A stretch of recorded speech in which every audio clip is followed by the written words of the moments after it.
ನಮಸ್ಕಾರ ಸ್ನೇಹಿತರೆ. ಮಿಥುನ ರಾಶಿಗೆ 2026ರ ವರ್ಷ ಭವಿಷ್ಯವನ್ನ ನೋಡೋಣ. ಚಾರ್ಟಲ್ಲಿ ನೀವು ನೋಡ್ತಾ ಇದ್ದೀರಾ, ಯಾವ್ಯಾವ ಗ್ರಹಗಳು ಎಲ್ಲೆಲ್ಲಿ ಪ್ಲೇಸ್ ಆಗಿದೆ ಅಂತ. ಅದ್ರ ಬೇಸ್ ಮೇಲೆ ಹೇಳ್ತಾ ಹೋಗ್ತೀನಿ. ಅಟ್ ಪ್ರೆಸೆಂಟ್ ನಿಮಗೆ ಜನ್ಮಗುರು ನಡೀತಾ ಇದೆ. ಆದರೆ ಜೂನ್ ನಂತರ ನಾನು ಚಾರ್ಟಲ್ಲಿ ತೋರಿಸ್ತಾ ಇದ್ದೀನಲ್ಲ, ಅಲ್ಲಿ ಕರ್ಕಾಟಕ ರಾಶಿಗೆ ಗುರು ಪ್ರವೇಶ ಮಾಡ್ತಾರೆ. ಸೊ ವರ್ಷದ ಆರಂಭದಿಂದ ವರ್ಷದ ಕೊನೆಯವರೆಗೆ 3 ಭಾಗವಾಗಿ ಹೇಳ್ತಾ ಹೋಗ್ತೀನಿ. ಜನವರಿಯಿಂದ ಮಾರ್ಚ್‌ವರೆಗೆ ಏನಾಗುತ್ತೆ, ಮಾರ್ಚಿಂದ ಜೂನ್‌ವರೆಗೆ ಏನಾಗುತ್ತೆ, ಜೂನ್ ನಂತರ ಏನಾಗುತ್ತೆ ಅಂತ ಹೋಗೋಣ. ಅಟ್ ಪ್ರೆಸೆಂಟ್ ನಿಮಗೆ ಜನ್ಮಗುರು ನಡೀತಾ ಇದೆ. ಎಲ್ಲರಿಗಿಂತ ನೀವು ಬುದ್ಧಿಶಕ್ತಿ ಜಾಸ್ತಿ ನಿಮಗೆ. ಯಾಕೆಂದ್ರೆ ನಿಮ್ಮ ರಾಶಾಧಿಪತಿ ಬುಧ ಆಗಿರೋದ್ರಿಂದ ಬುದ್ಧಿಶಕ್ತಿ ಜಾಸ್ತಿ. ಎಂಥದೇ ಸಂದರ್ಭ ಬಂದರೂ ಅದನ್ನ ಮೆಟ್ಟಿ ನಿಲ್ಲುವ ಅಷ್ಟು ಬುದ್ಧಿಶಕ್ತಿ ನಿಮ್ಮಲ್ಲಿರುತ್ತೆ. ಮಾತಲ್ಲೇ ಎಲ್ಲವನ್ನು ಗೆಲ್ತೀರಾ. ಯೋಚನೆ ಮಾಡ್ತೀರಾ. ಚೆನ್ನಾಗಿ ಆಲೋಚನೆ ಮಾಡಿ ಮುನ್ನುಗ್ತೀರಾ. ಯಾರೆಲ್ಲ ಪ್ರಾಪರ್ಟೀಸ್ ತಗೊಂಡಿರಲ್ವೋ ಅವರೆಲ್ಲ ಈ ವರ್ಷ ಪ್ರಾಪರ್ಟೀಸ್ ತಗೋತೀರಾ, ಆಸ್ತಿ ಮಾಡ್ತೀರಾ. ಸರ್ EMI ಕಟ್ಟಕ್ಕೆ ದುಡ್ಡಿಲ್ಲ ಹೆಂಗೆ ಸರ್ ಅಂದ್ರೆ, ಇಷ್ಟು ವರ್ಷ ಪಟ್ಟಿದ್ದ ಕಷ್ಟಗಳೆಲ್ಲ ಬೇರೆ. ಇನ್ನು ಮುಂದೆ ಅದು ಇನ್ನೊಂದು ಅಧ್ಯಾಯ ಅಂತಾನೆ ಹೇಳ್ಬೋದು. ಯಾಕೆ ಅಂದ್ರೆ ಈ ವರ್ಷ ಫೈನಾನ್ಸಲ್ಲಿ ನಿಮಗೆ ಎಲ್ಲ ಕಷ್ಟಗಳಾಗಿತ್ತು ಹೋದ ವರ್ಷ, ಅದನ್ನೆಲ್ಲ ದಾಟಿ ಮುಂದೆ ಬರ್ತೀರಾ ಈ ವರ್ಷ. ಫೈನಾನ್ಷಿಯಲಿ ನಿಮಗೆ ಒಂದು ಸ್ಟೇಬಲ್ ತಂದ್ಕೊಡೋ ವರ್ಷ ಅಂದ್ರೆ ಅದು ಈ ವರ್ಷ ಆಗಿರುತ್ತೆ. ಲಾಭದಾಯಕವಾಗಿರುತ್ತೆ.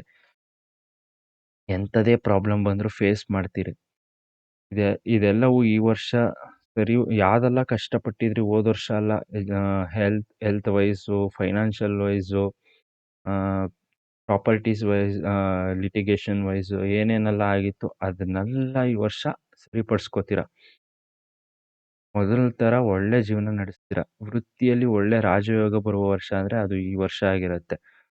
ನಿಮಗೆ ರಾಜಯೋಗ ಕೊಡುವ ಗ್ರಹ ಯಾವುದು ಎಂದರೆ ಅದು ಬುಧ ಮತ್ತು ಶುಕ್ರ. ಇವರು 7ನೇ ಮನೆ ಮತ್ತು 8ನೇ ಮನೆ ಮತ್ತು 9ನೇ ಮನೆ ಸಂಚಾರ ಮಾಡ್ತಾರೆ. ಆವಾಗ ಜನವರಿಯಿಂದ ಮಾರ್ಚ್ ಒಳಗಡೆ ಇದೆಲ್ಲ ನಡೆಯುತ್ತೆ. ಒಳ್ಳೆಯ ಸಮಯ ಆಗಿರುತ್ತೆ. ಹೊಸ ಆಲೋಚನೆಗಳು ಬರುತ್ತೆ. ಅದಕ್ಕೆ ಬೇಕಾದ ಎಲ್ಲ ವ್ಯವಸ್ಥೆಗಳನ್ನ ನೀವು ಮಾಡ್ಕೋತೀರಾ. ಗುರಿ ಮುಟ್ಟುವ ಪ್ರಯತ್ನ ನೀವು ಮಾಡ್ತೀರಾ. ಇದರಿಂದ ನಿಮಗೆ ಲಾಭದಾಯಕವಾಗಿರುತ್ತೆ. 10ನೇ ಮನೆಯಲ್ಲಿ ಶನಿ ಇದ್ದು, ಶನಿ ಕೊಟ್ಟರೆ ಯಾರು ತಡೀತಾರೆ ಹೇಳಿ? ಶನಿ ಕೊಟ್ಟರೆ ತಡೆಯೋರು ಯಾರು? ಭಾಗ್ಯಸ್ಥಾನದಲ್ಲಿ ರಾಹು ಇರ್ತಾರೆ. ಅಂದ್ರೆ 9ನೇ ಮನೆಯಲ್ಲಿ ರಾಹು ಇರ್ತಾರೆ. 9ನೇ ಮನೆ ರಾಹುವಿಗೆ ಗುರು ದೃಷ್ಟಿ ಬೀಳುತ್ತೆ. ಗುರು ದೃಷ್ಟಿ ರಾಹು ಮೇಲೆ ಬೀಳುತ್ತೆ. ಇದೆಲ್ಲ ನಡಿಬೇಕಾದ್ರೆ ಮಾರ್ಚ್ 15ರ ನಂತರ ಬುಧ ಮತ್ತು ಶುಕ್ರ ಜೊತೆ ಎಲ್ಲಾ ಗ್ರಹಗಳು ರಾಹುನ ಕ್ರಾಸ್ ಮಾಡ್ತಾರೆ. ರಾಹು ಕೇತು ನೋಡ್ ಒಳಗಡೆ ಬಂದು ಸೇರ್ಕೋತಾರೆ. ಅವಾಗ ನಿಮ್ಗೆ ಇನ್ನೂ ಚೇಂಜಸ್ ಆಗತ್ತೆ, ಭಾಗ್ಯೋದಯವಾಗತ್ತೆ. ಈ ನಿಮ್ದು ರಾಶಾಧಿಪತಿ ಬುಧ ಆಗಿರೋದ್ರಿಂದ ಈ ಫೀಲ್ಡ್ಗೆ ಸಂಬಂಧಪಟ್ಟ ಕೆಲಸಗಳು ನೀವು ಮಾಡಿದ್ರೆ ಬೇಗ ರಿಸಲ್ಟ್ ಬರುತ್ತೆ. ಯಾವುದು ಅಂದ್ರೆ AI, communication field, software field ಪ್ರಯತ್ನ ಪಟ್ಟರೆ ಉತ್ತಮ ಫಲಿತಾಂಶ ಪಡಿತೀರಾ. 9ನೇ ಮನೆ ಭಾಗ್ಯಸ್ಥಾನದ ಆಕ್ಟಿವೇಟ್ ಆಗುತ್ತೆ. ಹಾಗಾಗಿ ವಿದೇಶಿ ಪ್ರಯಾಣ ಪ್ರಾಪ್ತಿ ನಿಮಗೆ. ಬ್ಯುಸಿ ಆಗ್ತೀರಾ. ಮಕ್ಕಳಿಗೆ ಸಂಬಂಧಪಟ್ಟ ವಿಚಾರದಲ್ಲಿ ಶುಭ ಸಮಾಚಾರ ಬರುತ್ತೆ. ಎಲ್ಲವೂ ನಿಮಗೆ ಮಾರ್ಚ್ ತಿಂಗಳಲ್ಲಿ ನಡೆಯುತ್ತೆ. 9ನೇ ಮನೆಯಲ್ಲಿರುವ ರಾಹು ಮೇಲಿಂದ ಮೇಲೆ ನಿಮಗೆ ಅದೃಷ್ಟ, ಸಂತೋಷ ಎಲ್ಲವನ್ನು ತಂದು ಕೊಡ್ತಾರೆ. ಏಕೆಂದ್ರೆ ಗುರುವಿನ ದೃಷ್ಟಿ ರಾಹು ಮೇಲೆ ಬೀಳೋದ್ರಿಂದ. ಸಂತೋಷ ಬೀಳೋದ್ರಿಂದ ನಿಮಗೆ ಇದೆಲ್ಲ ಸಿಗುತ್ತೆ. ಇದ್ರ ಜೊತೆಗೆ ಅದೃಷ್ಟ ತಂದ್ಕೊಡೋದ್ರಿಂದ ಅದೃಷ್ಟವನ್ನ ರಾಹು ತಂದ್ಕೊಡ್ತಾರೆ. ಅದಾದ ನಂತರ ಮಾರ್ಚ್ ನಂತರ ಏನೇನಾಗತ್ತೆ ಅದನ್ನ ಒಂದೊಮ್ಮೆ ನೋಡೋಣ. ಒಂದು ಪಕ್ಕದಲ್ಲಿ ಒಂದು ಪಕ್ಕ ರಾಹು ಇಲ್ಲಿದ್ದರೆ 3ನೇ ಮನೆಯಲ್ಲಿ ಕೇತು. 3ನೇ ಮನೆಯಲ್ಲಿ ಕೇತು ಏನ್ ಮಾಡುತ್ತೆ ಅಂದ್ರೆ, ಬೇಡದೇ ಇರೋ ವಿಚಾರದಲ್ಲಿ ಪ್ರಯತ್ನ ಮಾಡೋದನ್ನ ತಡೆಗಟ್ಟುತ್ತೆ. ಯಾವುದು ನಿಮಗೆ ಸರಿ ಅನಿಸುತ್ತೋ ಅದಕ್ಕೆ ನೀವು ಪ್ರಯತ್ನ ಪಡೋ ಹಾಗೆ ಮಾಡ್ತಾರೆ ಕೇತು. ಅದರಿಂದ ನಿಮಗೆ ಬೇಗ ರಿಸಲ್ಟ್ ಸಿಗ್ತಾ ಹೋಗುತ್ತೆ. ಅಡೆತಡೆಗಳು ಕಡಿಮೆ ಆಗ್ತಾ ಹೋಗುತ್ತೆ. ನೀವು ಟ್ರಾವೆಲ್ ಮಾಡ್ತೀರಾ. ನೀವು ಟ್ರಾವೆಲ್ ಮಾಡೋದ್ರಿಂದ ಅಲ್ಲಿಗೆ ನೀವು ಹೋಗೋದ್ರಿಂದ ಪ್ಲಸ್ ಆಗುತ್ತಾ ಇಲ್ವೋ, ಪ್ಲಸ್ ಆಗುತ್ತಾ ಮೈನಸ್ ಆಗುತ್ತಾ ಅಂತ ತುಂಬಾ ಕ್ಯಾಲ್ಕುಲೇಟಿವ್ ಮೈಂಡ್ ಮಾಡ್ತಿರ್ತೀರಾ. ಆದರೆ ನೀವು ಯಾವುದೇ ಟ್ರಾವೆಲ್ ಆಗಲಿ ಏನೇ ಆಗಲಿ, ವೃತ್ತಿ ಜೀವನದಲ್ಲಿ ಯಾವುದೇ ಒಂದು ವೃತ್ತಿಪರ ನೀವು ಎಲ್ಲಾದರೂ ಈಚೆ ಹೋದಲ್ಲಿ ನಿಮಗೆ ಆದಾಯ ಲಾಭದಾಯಕ ಲಾಭ ಬಂದೇ ಬರುತ್ತೆ ಅಂತ ಹೇಳ್ಬೋದು. ನೀವು ಯಾರು ಕೆಲಸ ಆಗುವ ಮುಂಚೆ ಏನು ಹೇಳದೆ ಕೆಲಸ ಆದ ಮೇಲೆ ಹೇಳುವ ಸ್ವಭಾವವನ್ನು ಹೊಂದಿರ್ತೀರಿ, ಅವ್ರಿಗೆ ಬೇಗ ರಿಸಲ್ಟ್ ಸಿಗುತ್ತೆ. ಇಷ್ಟು ದಿನ ನೀವು ಬರೀ ಮಾತು, ಮಾತು, ಮಾತು. ಈ ಮಾತು ಹೇಳ್ತಿರ್ತೀರಿ, ಕೆಲಸ ಕಮ್ಮಿ ಮಾಡ್ತಿದ್ರಿ. ಈಗ ಜಾಸ್ತಿ ಮಾಡ್ತೀರಾ. ಇದೆಲ್ಲ ಆದ ನಂತರ ನಿಮಗೆ ಆ, ಇದೆಲ್ಲ ಆದ್ಮೇಲೆ ನಿಮಗೆ ಜೂನ್ ತಿಂಗಳವರೆಗೆ ಇದೆಲ್ಲ ನಡೆಯುತ್ತೆ. ಜೂನ್ ಆದ್ಮೇಲೆ ಗುರು ನಿಮ್ಮ ರಾಶಿಯ 2ನೇ ಮನೆಗೆ ಬರ್ತಾರೆ. ಅಂದ್ರೆ ಕಟಕ ರಾಶಿಗೆ ಬರ್ತಾರೆ. ಅದು ನಿಮಗೆ ಲಾಭದಾಯಕವಾಗಿ ಹಾಗೂ ಶುಭದಾಯಕವಾಗಿಯೂ ಇರುತ್ತೆ. ಆ ಆಗ ಗುರು ಏನ್ ಮಾಡ್ತಾರೆ ನಿಮಗೆ ನಿಮ್ಮ ರಾಶಿಯ 10ನೇ ಮನೆಯನ್ನ ನೋಡ್ತಾರೆ. ಅದಲ್ಲದೆ 9ನೇ ಮನೆ ಅಧಿಪತಿ ಶನಿಯನ್ನ ನೋಡ್ತಾರೆ. ಅದನ್ನ ಧರ್ಮ ಕರ್ಮಾಧಿಪತಿ ಯೋಗ ಅಂತ ಕರೀತಾರೆ. ಅಂದರೆ 9ನೇ ಮನೆ ಅಧಿಪತಿ 10ನೇ ಮನೆಯಲ್ಲಿರ್ತಾರೆ. ಅದನ್ನ ಗುರು ನೋಡೋದ್ರಿಂದ ಧರ್ಮ ಕರ್ಮಾಧಿಪತಿ ಯೋಗ ಅಂತ ಕರೀತಾರೆ. ನೀವು ಕೊಟ್ಟ ಮಾತನ್ನ ಕಾಪಾಡ್ಕೋತೀರಾ. ಕುಟುಂಬದಲ್ಲಿ ಶುಭ ಸುದ್ದಿ, ಅಂದುಕೊಂಡ ಕಾರ್ಯಗಳೆಲ್ಲ ನೆರವೇರುತ್ತೆ. ಯಾರೆಲ್ಲ ಬಿಸ್ನೆಸ್ ಮಾಡ್ಬೇಕು ಅಂತ ಅನ್ಕೊಂಡಿರ್ತೀರ ಅವ್ರಿಗೆಲ್ಲ ಇದು ಒಳ್ಳೆಯ ಸಮಯ.